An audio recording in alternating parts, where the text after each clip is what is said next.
Hey guys, how's it going? Hope you're having a wonderful week like always. Well, today is the day that we have come to the end of my Bjork discography journey with her 2017 album, her ninth studio album called Utopia. Let me just say that I've been doing Bjork videos on my channel since 2019. My very first Bjork video was Homogenic, and when I did that video, I had never listened to Bjork before. I didn't know what she sounded like. I didn't know anything about her. And now we've made it to the end. This has been an amazing journey, and I'm not ready for it to finish, but alas, it has to. Until she puts out her next studio album, which is long overdue in my opinion. She hasn't put out an album in 4 years. So hopefully this year or next year, Björk puts out her 10th studio album. Now I will say, when it comes to Björk album titles, Utopia does sound quite simplistic, especially when we look back at her other albums like Vespertine and Medulla and Volta and Biophilia, even Valdecura. Utopia is quite simplistic, but that's also why I like it. It's just simple.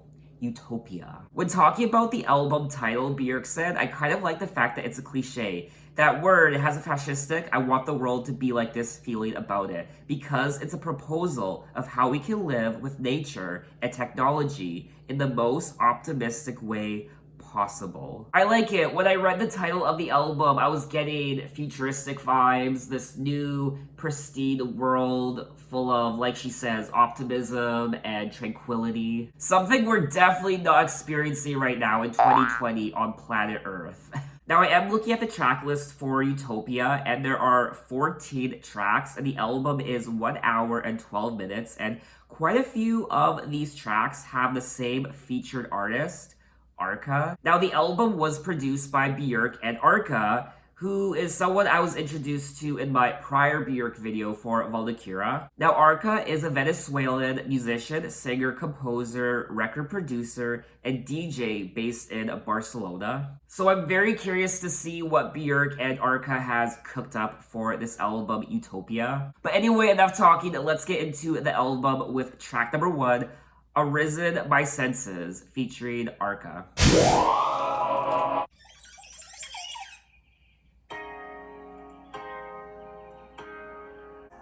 Just that kiss and silent like tears, blind dark through silent darkness,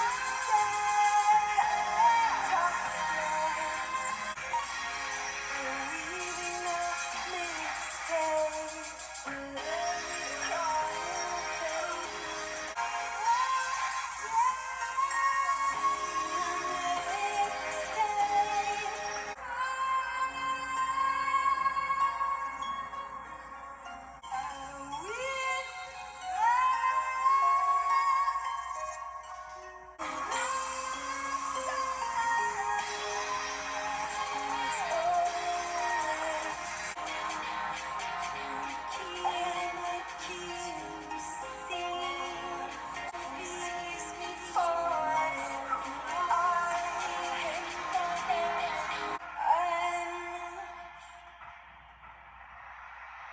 Okay, that was track number 1, Arisen My Senses, and what a beautiful song. Everything about this track was beautiful in my opinion. I really did feel like I was in a different world, a beautiful world, a lush world, a tranquil world, a different world than the world I'm living in right now, which frankly sucks sometimes. It was so peaceful and relaxing, and I was definitely teleported somewhere. It was, in my opinion, a gorgeous track. Just that kiss was all there is. Every cell in my body lined up for you. Legs a little open once again. Awaken my senses. Head topless. Arisen my senses. She is singing about this guy for him. Once again, I made to merge for him. I do feel like, this is a very intimate song. She's singing about how she feels when she is around this person and how they make her feel. It's a very romantic song. It's a very beautiful song, and I like the meaning behind the lyrics. I can already tell that this album is gonna be quite different than Volcura, which was very depressing. It was devastating. Honestly, one of the most devastating albums I've ever listened to. I will also say that I love it. I love it. I love it. I love it when Björk uses the harp in one of her songs. Bjork and the harp just go together like peanut butter and jelly.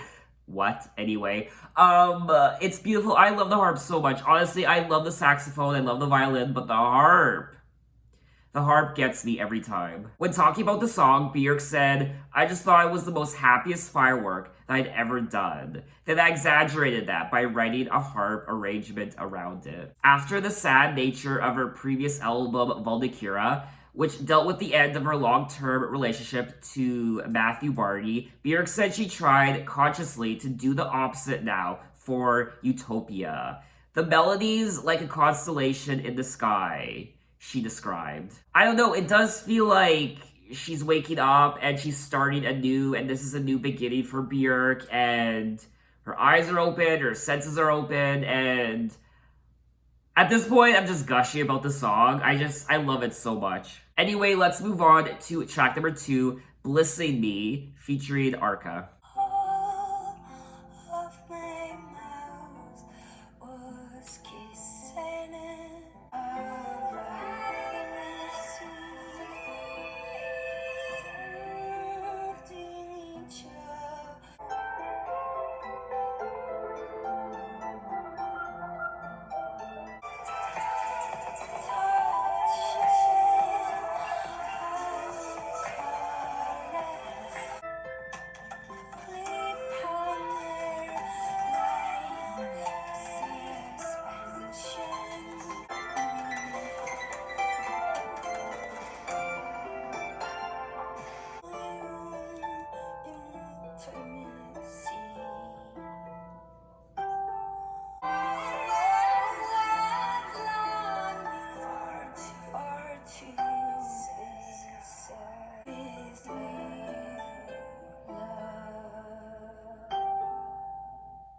Okay, that was track number 2, Blissing Me, and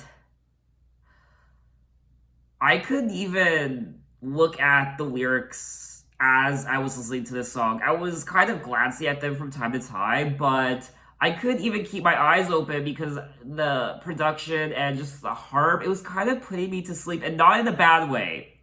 Not in the sense that I was bored, it was putting me to sleep, but something about the production and her voice, especially the harp, it was so soothing. I just kind of wanted to. It was like a lullaby. It was like rocking me to sleep. I just kind of wanted to drift off. All of my mouth was kissing him. Now into the air, I am missing him. Is this excess texting a blessing? Two music nerds obsessing. He reminds me of the love in me. I'm celebrating on a vibrancy, sending each other MP3s. My longing has formed its own skeleton, sending each other these songs.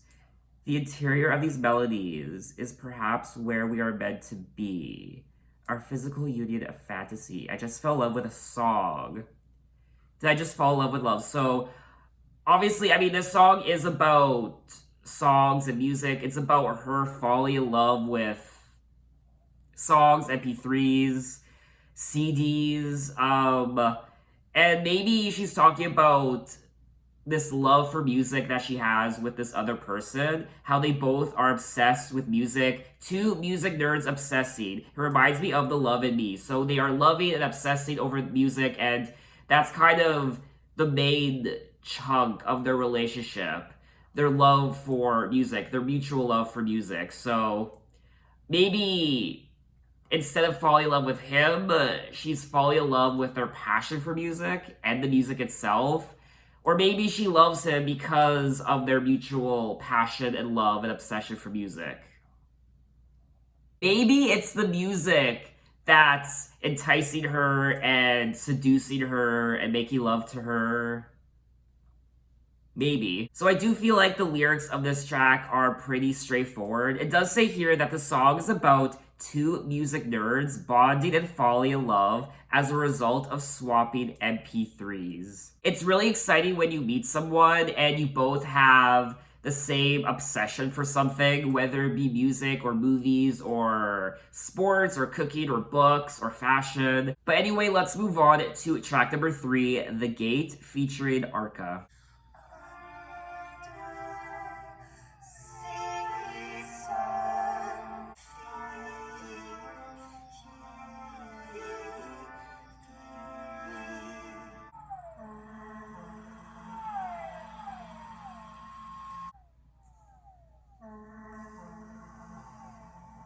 My healed chest wound, where I receive love from,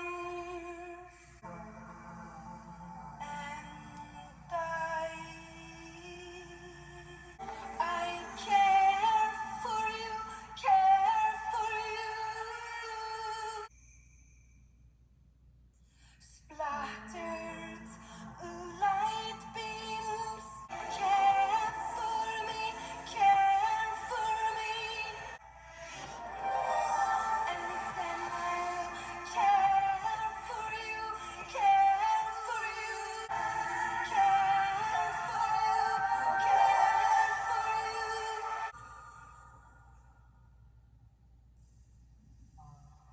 Care for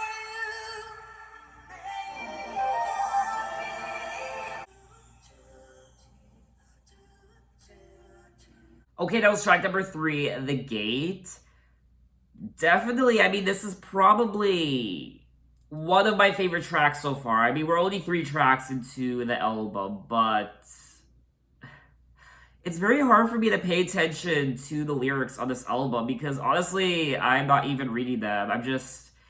The production is just doing something to me. It's teleporting me somewhere, and I'm in my own little zone, and it's just taking me over, and I love it. As I was sitting here listening to the song, I felt like I was out on the lake in a boat at sunset, and the water was just pure orange from the sun setting, and the sky was awash with yellow and orange and red, and there were seagulls and birds flying above me in black silhouettes across the horizon, and there were crickets and just the waves of the water hitting the boat, and I was out with nature, and that's the vision I was getting as I was listening to the song, and it was total bliss. Honestly, if there is a heaven, this is my idea of what heaven would sound like. Not just the traditional harps and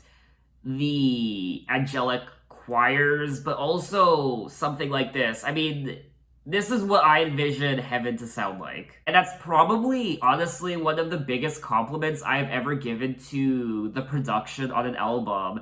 It sounds like heaven, literally. I mean, this is my idea of what heaven would sound like. My healed chest wound transformed into a gate where I receive love from where I give love from, and I care for you. Split into many parts, splattered light beams into prisms that will reunite if you care for me, and then I'll care for you. I love the lyrics on this album. I love the lyrics on any Bjork album, but after listening to the album like Valkyria, I mean, this is a breath of fresh air. It just makes me feel good. I do feel like she's essentially saying that the wound in her chest is healing, and now it's transforming into a gate where she's receiving love and bliss and kindness, and what used to be ugly and scarred is now healing and becoming a gate of love and acceptance, perhaps. Which I love that metaphor. It's so beautiful. The Gate lyrically meditates on the possibilities of love from both a speculative and empathetic point of view. The song was also noted to be a direct transition between the imagery included on Björk's previous album, Valkyria, and Utopia. When talking about the song, Björk said that it's essentially a love song, but I say love in a more transcendent way. Cure was about personal loss, and I think this new album is about a love that's even greater. It's about rediscovering love, but in a spiritual way, for lack of a better word. I love this album, honestly. We're only 3 tracks in, dear God. I don't know how you guys feel about this album. I don't know the reviews, I don't know the ratings, but honestly, I'm in love with this album so far. But I really am curious as to what other people thought of this album. I usually don't do this until the very end of the video and the album, but I want to know, and apparently, from the ratings, Utopia is her second lowest rated album behind Volta. Volta is her lowest rated, and then Utopia is her second lowest rated, and Biophilia is her third lowest rated, which is unfortunate. That's sad. But anyway, let's move on to track number 4, Utopia featuring Arca.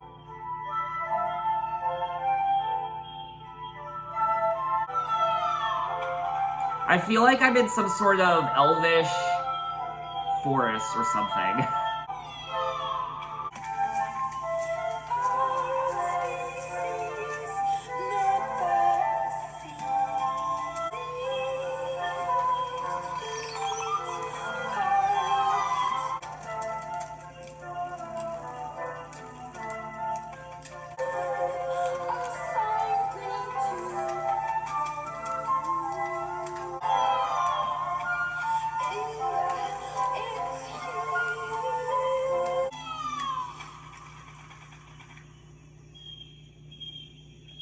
Okay, that was track number 4, Utopia, and this was another great song. Once again, I love the production. I felt like I was walking through some sort of elvish forest, magical woods, and you could hear the shuffling of feet walking through, I don't know, grass or shrubbery, and you could hear nature and birds, and it was very pleasant, and I enjoyed it. Bird species never seen or heard before. I mean, there were sounds on this track that I never heard before, especially if they were from real birds. I mean, there were some very strange bird sounds on this track. And not just this track, but the other tracks as well. I keep hearing these strange bird sounds. I don't know if they're actual bird sounds from actual birds or some sort of manipulation with the production to make it sound like birds. I don't know. The first flute carved from the first fauna. I'm curious to know if that flute she's singing about is the flute she's holding on the album artwork for Utopia. Let's purify. You sign me to protect our lantern. To be intentional about the lights. Utopia. It isn't elsewhere. Here. It's here. And then she goes on to say, huge toxic tumor bulging underneath the ground here. Purify. Purify. Purify toxicity. This album is very purified, I will say. The production, even the lyrics are very soothing, and it's like all the toxicity is being washed away from the world and my soul, and any pain or hardships I'm experiencing, they're just melting away. I felt like a fairy floating through a forest, and I felt like I was meeting up with my elvish friends. I also feel like Björk might be touching on climate change and environmental issues as well in the lyrics of this album. But anyway, let's move on to track number 5, Body Memory featuring Arca.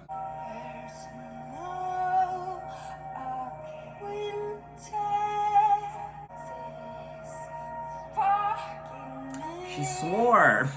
She doesn't swear very often in her songs.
Okay, that was track number 5, Body Memory, and wow.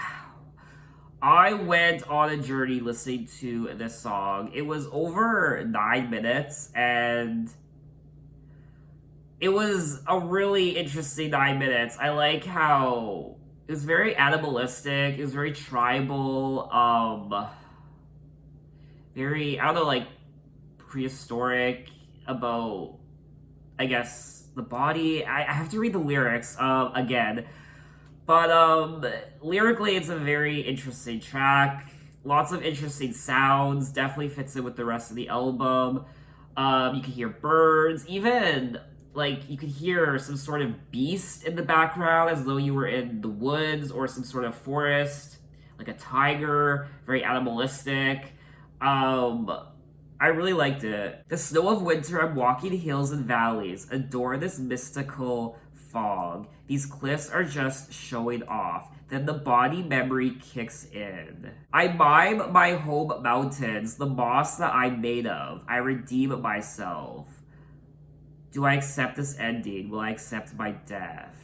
My limbs and tongue take over like the ancestors before me. Show me the flow, my sexual DNA x-rays of my Kama Sutra. She definitely is going on this ritualistic journey with her body and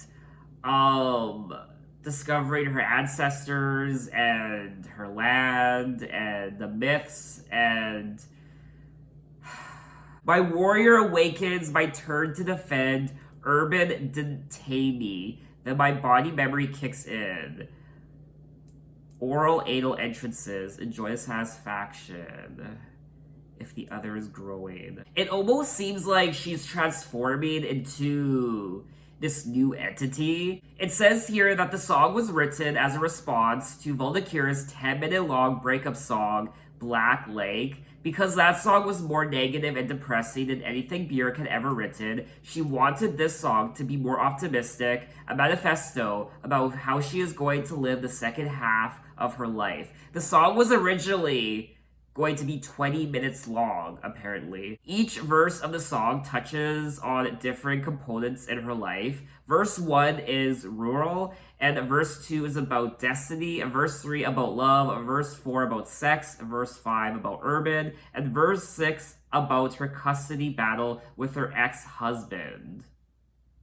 Each verse shows her getting caught up in anxiety and uncertainty, but with each chorus, she relaxes and trusts her instincts to get her through. Oh, I would never have figured that out.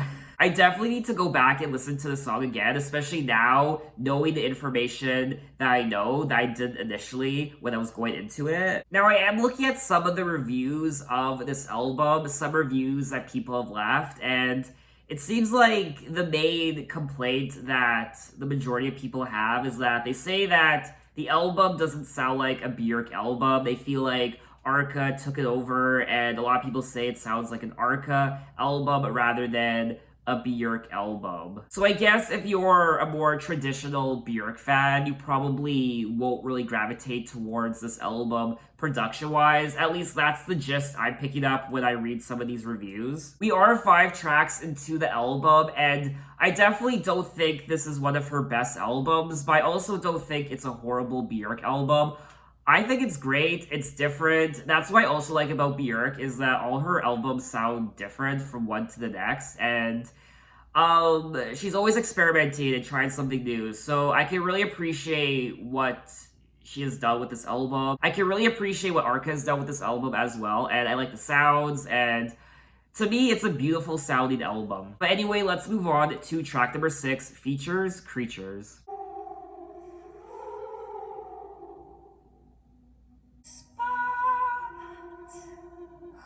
Someone who is in it away from with the same beard as yours.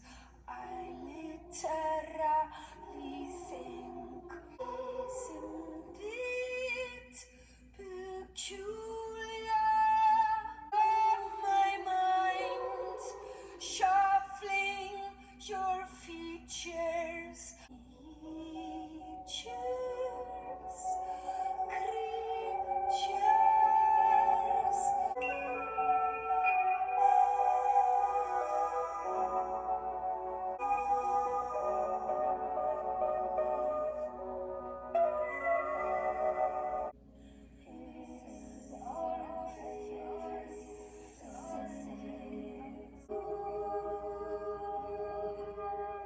Okay, that was track number 6, Features, Creatures, and this is another song I enjoyed. It's not one of my favorites on the album.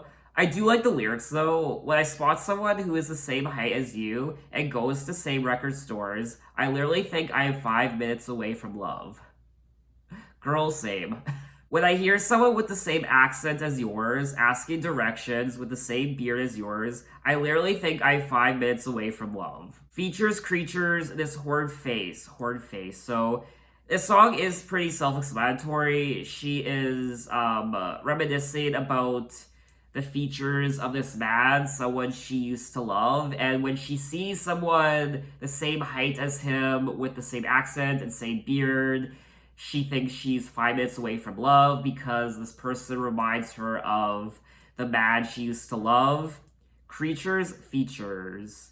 This horrid face. So maybe she's saying this horrid face because it's almost like this face is haunting her wherever she goes. She sees it in all these other people, and she's saying this horrid face. I will say the lyrics on this album aren't near as difficult to interpret as a lot of her other albums, so I'm having an easier time deciphering what she's trying to say on these songs than I was on a lot of her other albums. The song describes the strange feeling of seeing someone who looks similar to your lover and feeling like you could fall in love right then and there. I feel like we've all might have been there. We see someone who is the perfect height, with the perfect accent and the perfect beard, and they remind us of someone we used to love or someone we used to have a crush on, and we just want to pounce on them and fall in love with them. But anyway, let's move on to track number 7, Courtship, featuring Arca.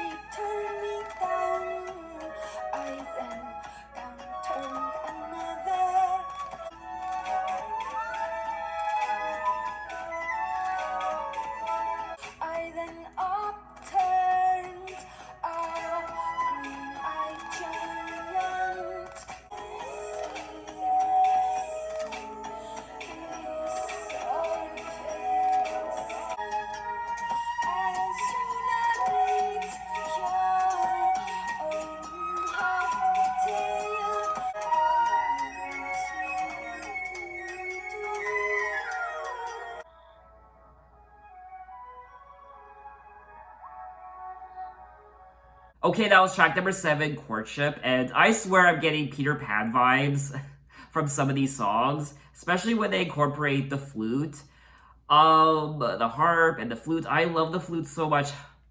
I just love musical instruments, don't you? This is another self-explanatory song. She's saying, he turned me down, I then downturned another, who then downturned her. The paralyzing juice of rejection. So obviously, I do feel like this song is about courting your love interest, and perhaps you get rejected by them, and then the person who rejected you gets rejected by their crush, and so on and so forth. So people are getting rejected from their crushes, and I don't know, it's just about finding your soulmate, I guess. Given that the song is about courtship and love life, Bjork called Utopia her Tinder album, adding, I thought that was hilarious, but obviously I would never be able to be on Tinder. People trying things out and rejection both ways. Oh, yes. Rejection when it comes to dating is the worst.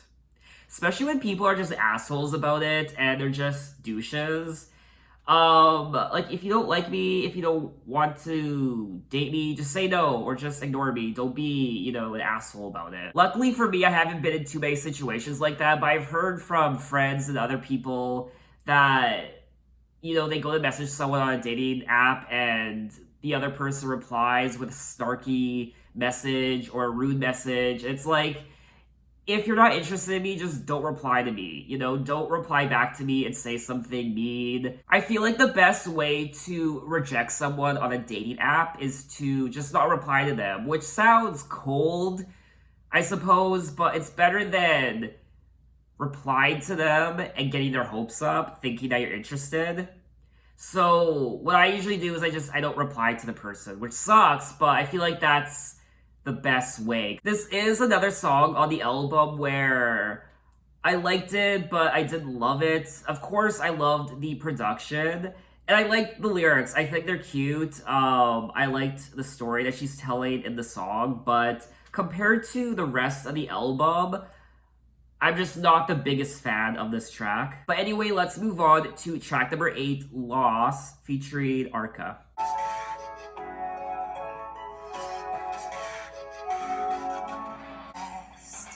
We've gone through the great day, attracts Flora, didn't hide them from pain,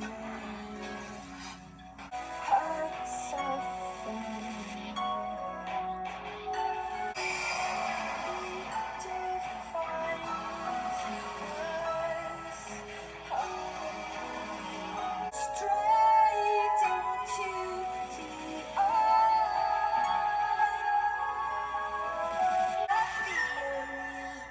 My spine hurts.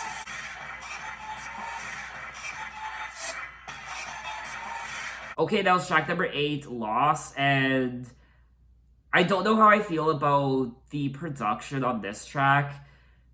It kind of, I'm not gonna lie, it kind of gave me a headache. There was something about it that wasn't very attractive to me. It was very, in my opinion, it was very dubstep sounding, but still we heard the sounds of nature and the flute. I didn't like the mishmash between the two elements, the more electronic sound, like the dubstep with the flute and the harp. I didn't really like it, especially towards the end of the song, the last minute or so. I felt like it was very jarring, and I don't know if I'm the only one, but this song didn't really appeal to me production-wise. My spine curved erotically. We're finally vulnerable. Loss of love we all have suffered. How we make up for it defines who we are. It defines us, how we overcome it. Recover, repair from loss. Loss of faith just ignites survivors. So it looks like this song is pretty self-explanatory. It's how one recovers from loss and turmoil and frustration. How do we recover from the loss of love and life in our own lives?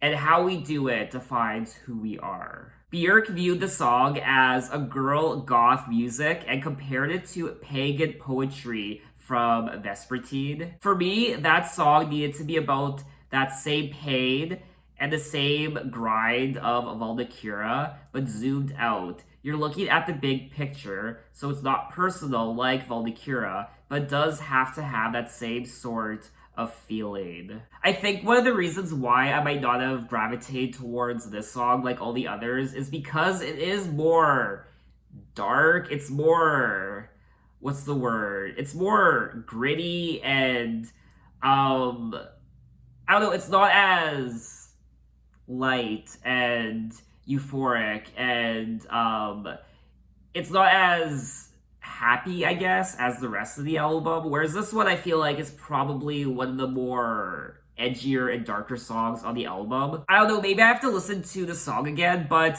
what I do like about the song is the message. I like the lyrics. I like the story of the song. But anyway, let's move on to track number 9, Sumi. But no, don't sue me. Featuring Arca.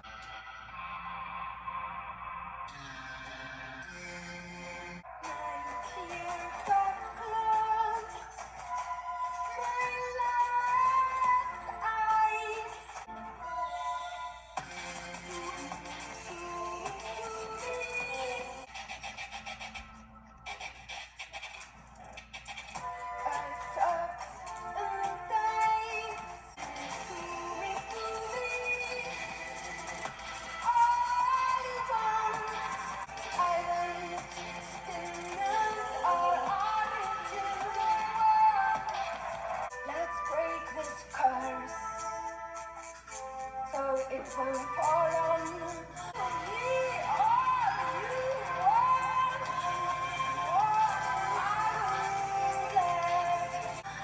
the saints of the fire.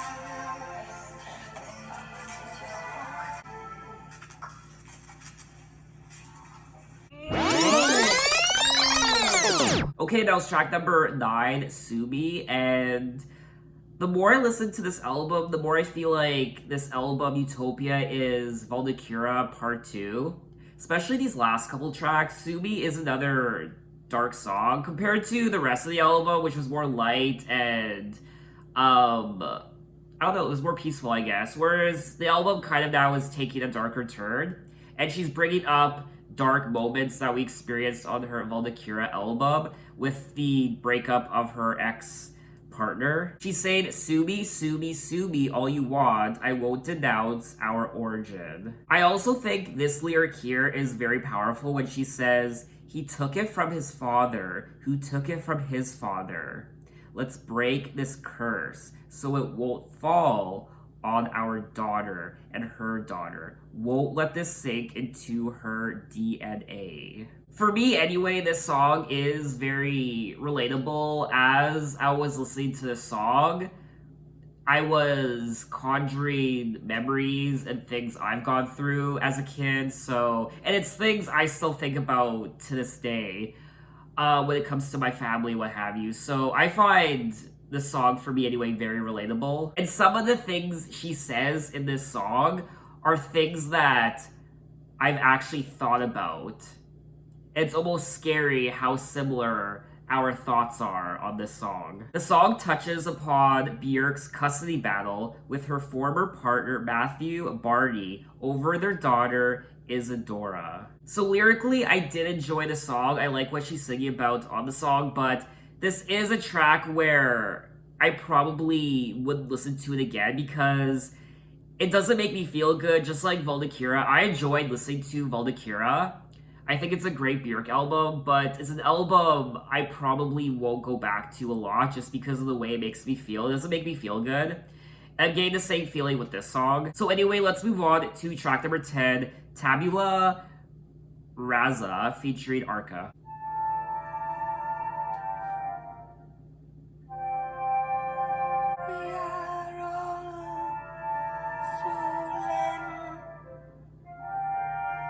Let's put it all on the table.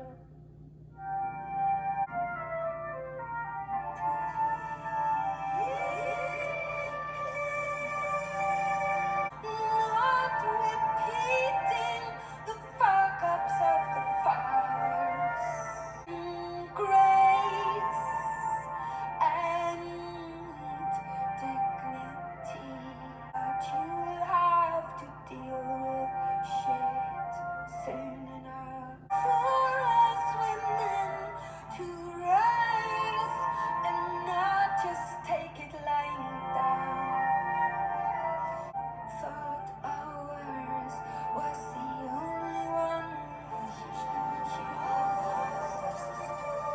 Okay, that was track number 10, Tabula Raza. And before I could actually look at the lyrics and talk about them, I actually have to look up Tabula Raza because I actually don't know what that means. It says here that Tabula Raza is the theory that individuals are born without built-in mental content, and therefore all knowledge comes from experience or perception. Now, once again, this song is about her breakup with her ex, and I guess the custody battle that she had with her daughter. Tabula rasa for my children, clean plate, not repeating the fuck-ups of the fathers. My deepest wish is that you're immersed in grace and dignity, but you will have to deal with shit soon enough. I hope to give you the least amount of luggage. Got the right to make your own fresh mistakes and not repeat others' failures. Clean plate. This is also a female empowerment song when she says, "It is time for us women to rise and not just take it lying down. Oh, how I love you. Embarrassed to pass this mess over to you. But he led 2 lives. thought ours was the only one. So it looks like Bjork's ex might have been cheating on her with someone else. And she's singing about how she wants her children to grow up with a clean plate, a clean slate. So Bjork doesn't want to carry on the mess that she experienced with her ex onto her children. She doesn't want her children to carry that baggage and that negativity. She wants them to grow up pure and with dignity and to not repeat the fuck ups of their father and his father before him. This is another good song on the album. Lyrically, I liked what she had to say. But again, this isn't really a song I would listen to again, unfortunately, just because of the emotions that this song stirs within myself. And once again, I really enjoyed the flute on this track. I love the use of the flute on the entire album. When talking about the song, Bjork said, "I did get the idea of a new place, of women supporting women, of rejecting old systems. Break the chains of the fuck-ups of our fathers." So, she could not only be talking about her ex and her children's father, but in general, she could just be singing about men in general who perhaps created all these systems, all these old legal systems that catered to men, were created by men. It's about rejecting those and standing up for your fellow woman. I just find this so fascinating because each and every one of us are born with a clean slate, and it really just comes down to who raises us and the environment we grew up in. Each and every one of us could have turned out so differently depending on the person that raised us or the environment we grew up in. So, for example, myself, if I grew up in a totally different environment or was raised by totally different people, I wouldn't be the man I am today. I would probably be someone completely different. I might not even be sitting here talking to you guys. So, I find this whole thing so fascinating. And it's not only the environment or who raises us, but it's also the time and place in which we were born. So I was born in the 90s. And if I was born in the 80s, would I be influenced a different way when it comes to the music I listened to, the movies, just the world I lived in? Or maybe if I was born in the 50s or in the 30s, maybe if I was born in 2012, I wouldn't be the man I am today. I would be a completely different man, I feel like. Okay, I definitely just fell down a rabbit hole. I'm just so fascinated with this whole philosophy. Let's just move on to the next track. Track number 11, Claimstaker, featuring Arca. I walk through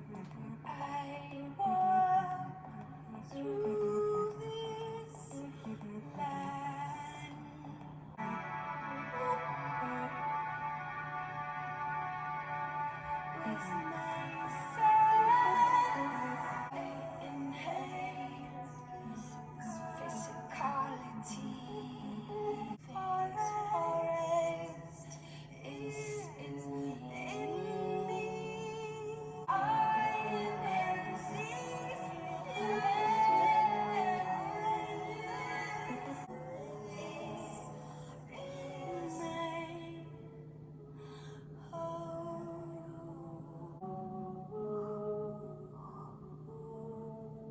Okay, that was track number 11, Claimstaker, and this was a nice little song on the album. She's saying how she's walking through the land and she's staking a claim with her senses, with her bark. Mark my nest with song. I draw laser line through lake. The forest is in me. I immerse me in these hills. This is my home. This is definitely my home. So this song is pretty self-explanatory. She's walking through the land and she's claiming it as her home. This is hers. This is her song. The forest is in her.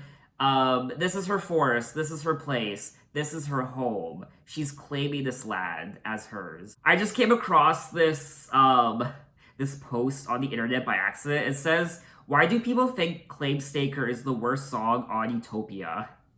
People think this is the worst song on Utopia? I can see that. It's honestly, there isn't really much to it, to be honest. It's a nice little song, but it's not something I would really listen to. It's not really memorable. I don't think it's the worst song. It could be, and when I say it could be the worst song, it doesn't mean it's a bad song. It's just not, to me, it's not the most memorable thing on the album. Other than that, I don't really have much to say about this, so let's just move on to track number 12, Paradisia.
Okay, that was tracks number 12 and 13, Paradisia and Saint.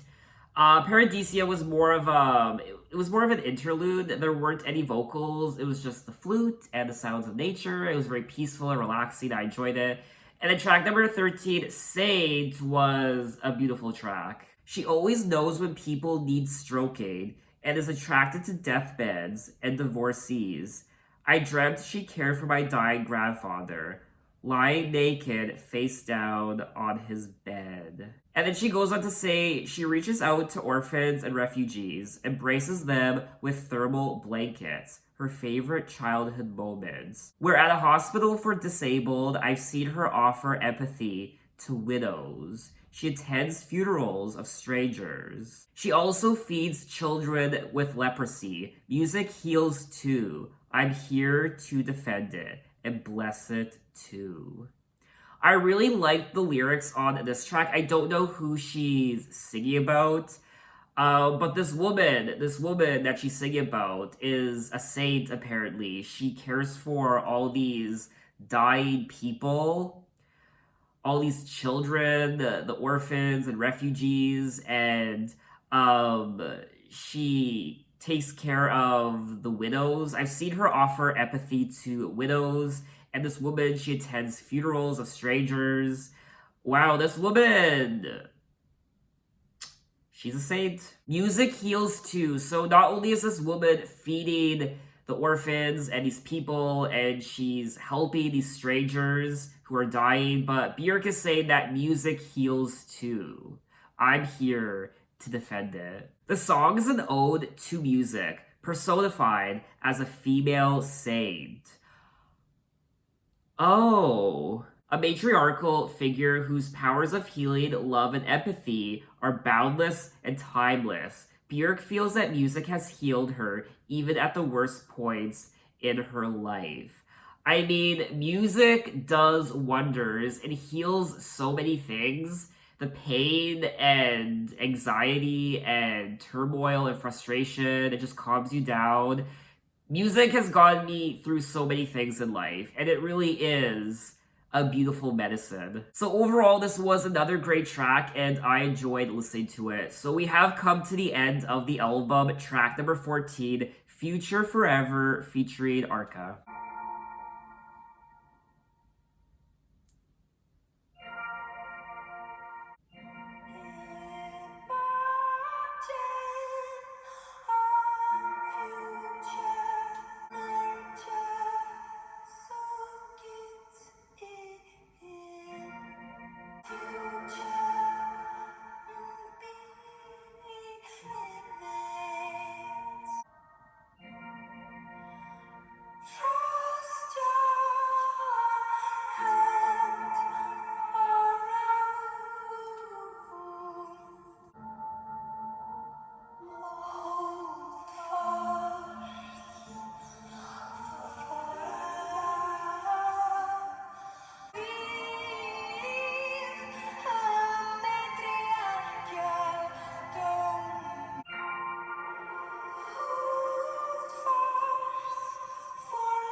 Okay, that was the final track of the album, track number 14, Future Forever. Wow, this was such a beautiful way to wrap up the album. Imagine the future and be in it. Feel this incredible nurture, soak it in. Your past is a loop, turn it off. See this possible future and be in it. Hold forth for love forever. Weave a matriarchal dome, build a musical scaffolding between the sleep and awake, day and night. You see a mirror, people's missions at them. Now you mirror at me, who I used to be. What I gave to the world, you've given back to me. Hold forth for love forever. I mean, if this isn't one of the most beautiful songs I've ever listened to, I don't know what beauty is. It's so sentimental, it's so touching, and honestly, this has to be one of my favorite tracks on the album. It's just, it's beauty. I do feel like she's just singing about crafting your own life, your own home, out of your dreams and aspirations. Imagine a future where anything is possible and there is love and hope and also a life of prosperity as well. Trust your senses and your heart and start building your life with whatever you want to. And head on into the horizon with your head firmly on your shoulders and trust your instinct. Trust love that enters your life and move forward with your dreams and prosperity. Wow, wow, wow. I'm saying things in this video that I wasn't expecting to say, honestly, but that's what Bjork does sometimes. That's what music does sometimes. It just brings out my inner philosopher. But anyway, that was all 14 tracks of Utopia by Bjork, and I enjoyed this album so much. It's one of the most soothing and relaxing albums I've ever listened to. I loved the instruments, I loved the production from Arca, the flutes and the harps and the sounds of nature and the birds and the imagery that I was receiving as I was listening to the music, the visuals that were popping up in my head, like being on a lake in the woods, feeling like a fairy surrounded by elves. It's very mystical, and it's like Utopia, a whole other world full of prosperity and peace and hope, I guess. And love.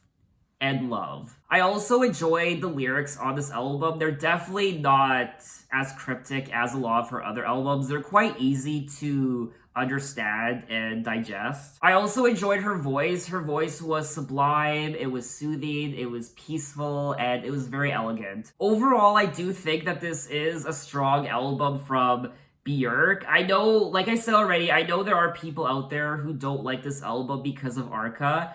People have said that this doesn't sound like a true Bjork album because of what Arca did to the production. But honestly, I enjoyed the production. I liked what Arca did, and it was beautiful. I do feel like the album was a little long. It was 14 tracks. I don't feel like it needed to be 14 tracks. And I don't know how I feel about the songs Sumi and Tabula Raza. I don't feel like they should have been part of this album. They sound like Valdecura leftovers. I don't mean to sound mean when I say that. I'm not saying the tracks are bad because they're not. They just don't really fit in with the album. It was a weird transition going from the beginning of this album, and then all of a sudden we stumble upon these two tracks, 9 and 10, and then we go back to the flutes and the harps and the peacefulness and the tranquility of the lyrics and the production. So there definitely is a dark spot on the album with Sumi and Tabula Raza, where she's dealing with the divorce and her child and all that. So in my opinion, I feel like this album could have been more cohesive if those, in particular those two tracks, if those two tracks were removed, I feel like this album would have been more cohesive, and I feel like it would have flowed together better. So overall, I thought this was a good Bjork album. I don't think it's great, but it's not bad by any means, and I would definitely listen to it again. I mean, I can't get over the production, the flutes and the harps and the birds and just everything. It was absolutely gorgeous to listen to. Count the number of times I've used the word beautiful or gorgeous in this video. I also feel like there's a little bit of filler on the album. Like I said already, it is a little bit long, and it doesn't need to be as long as it is, 14 songs. So what do you guys think of the album? What are your impressions? What do you think of Arca being part of this album? Maybe you don't like it, maybe you love it. Tell me why. Now, it does say here that Utopia was met with widespread critical acclaim. And officially, I think that's all I wanted to say on the album. I really enjoyed myself. And that's a wrap on my Bjork discography journey. I've been on this discography journey since 2019 when I started Homogenic, and that was my very first time listening to Bjork ever. I didn't know what she sounded like, I didn't know anything about her, and I'm so happy that you guys recommended that album to me, because look at the rabbit hole I fell down with her entire discography, and she is such, I mean, she's one in a million. There is no other artist out there who sounds like Björk or does what she does. Her songwriting and just how cryptic her lyrics are, and each of her albums sounds different. She never really repeats herself. She always tries new things with her music, which is what I love in an artist. I also love her style. I love, I like her personality. I don't really know anything about her. I've never really seen an interview of her.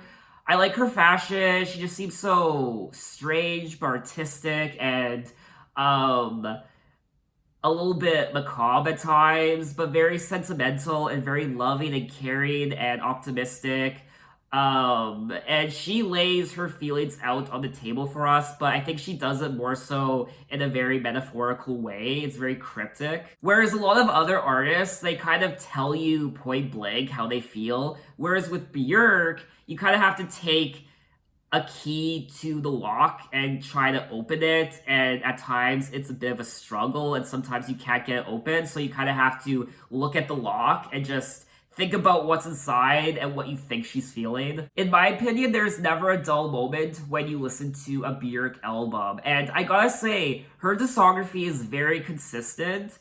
I even want to go as far as say that all her albums are masterpieces. But obviously, just like with any artist, there are going to be albums that are better than others in a discography. But overall, I thoroughly enjoyed her albums, and I would go back to each and every one of her albums again. I really loved the production on all her albums. She really does change things up quite a bit, and we hear so many different strange noises, and also some of the things she does with her voice is quite interesting, I will say. Definitely a one in a million artist. There will never be an artist like Björk ever in the history of music going forward. There will never be another artist like Björk. I mean, just looking at Björk, she just encompasses art. She is art. That's who she is. I learned so many new things about music because of Björk. I learned so many new things about life and what it means to be on this planet, and I learned a lot of new words as well from her album titles and just her lyrics in general. Many times I had to pull out the dictionary to figure out what she was saying. And I also want to say thank you to all of you who have come along with me on this Björk discography journey. It was very interesting, but I enjoyed every second of it. So thank you, and here's to her next album. Hopefully she releases it soon, because I'm gonna need a new Björk album. So my final question to you is, what do you think of Björk? What does she mean to you? And when did you first discover her? Maybe there's a special song of hers that you associate with a moment in your life, whether it be a happy moment or a sad moment.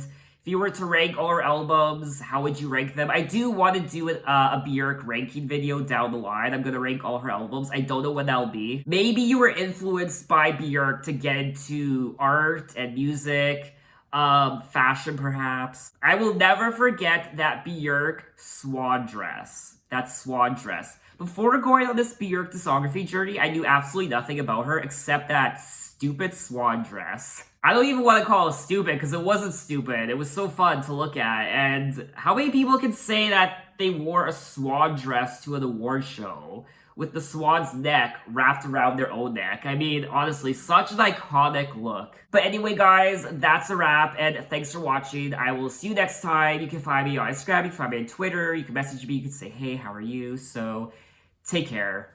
Bye-bye.